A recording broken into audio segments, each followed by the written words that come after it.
Et maintenant, place à l'audace et l'originalité avec deux jeunes Normands, Nicolas Bazin et Thomas André, tous deux à l'origine de la compagnie Porte-Voix, une compagnie qui nous propose pour ce mois de mai 3 nouvelles créations. On a décidé vraiment de créer une compagnie qui réunirait plusieurs générations. Créer quelque chose, un terreau de comédiens, un vivier de comédiens, on est à peu près 40, âgés entre 12 et 60 ans. L'idée c'était de professionnaliser la chose, d'avoir une licence, d'obtenir une licence d'entrepreneur de spectacle, ce qu'on a fini par avoir, et puis donc de créer des spectacles qui réuniraient toutes nos passions, c'est-à-dire à la fois le théâtre, la musique, mais également le cinéma. Parce que Thomas vient donc d'une formation audiovisuelle. J'ai commencé le théâtre il y a 3 ans, même pas, je crois à peu près. Je prenais des cours, du coup avec Nicolas, et rapidement on s'est vite entendu. On a commencé à faire nos projets ensemble. On a fait notre premier court métrage ensemble qui s'appelle Schnaps, qui a reçu 5 prix dans plein de tas de festivals. Et avec ça, on s'est dit avec Nicolas, bah allons-y, on fait un vrai truc ensemble. On devient pro du coup cette année, et on a créé du coup la compagnie Porte-Voix. Et moi, en 3 ans, je me suis retrouvé de comédien amateur à comédien un petit peu plus aguerri, metteur en scène et directeur artistique d'une compagnie. Donc on peut dire que c'était très rapide.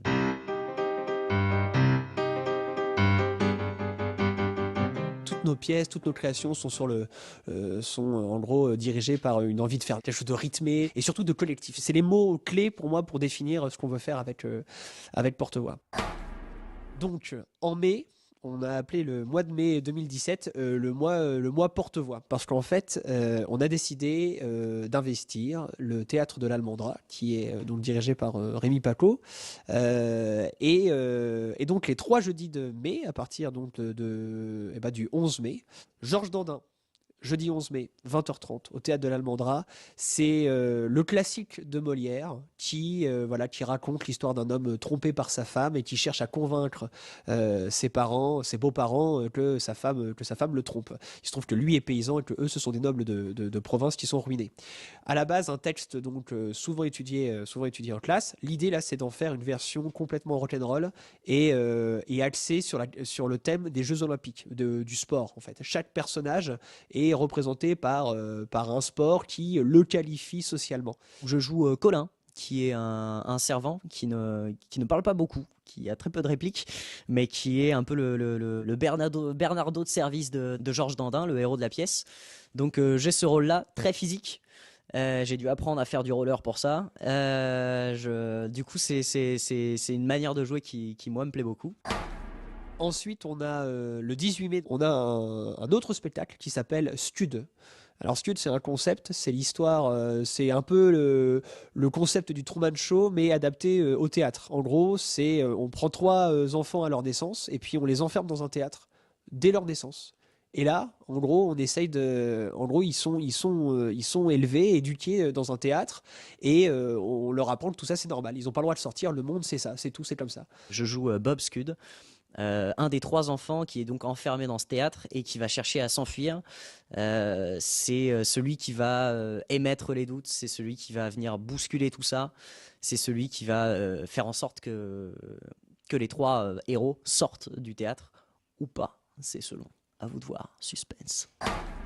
Et enfin, donc le 25 mai, le 25 et le 26 mai, là pour le coup on a 2 dates, le jeudi 25 et le vendredi 26 à 20h30.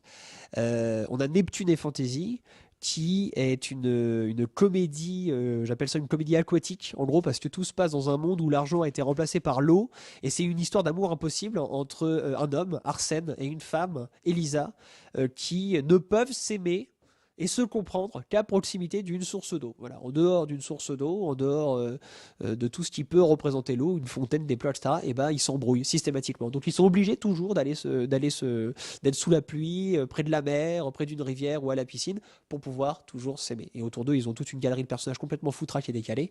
Et l'idée, c'est que c'est des spectacles où la musique est toujours faite en live, en fait. Moi, je joue au piano, en fait. C'est des musiques que je compose. Et le spectacle est parsemé de chansons, en fait, qui s'intègrent dans la dramaturgie du spectacle. Donc, quand on y va, on en a aussi bien plein les yeux que plein les oreilles. Pour terminer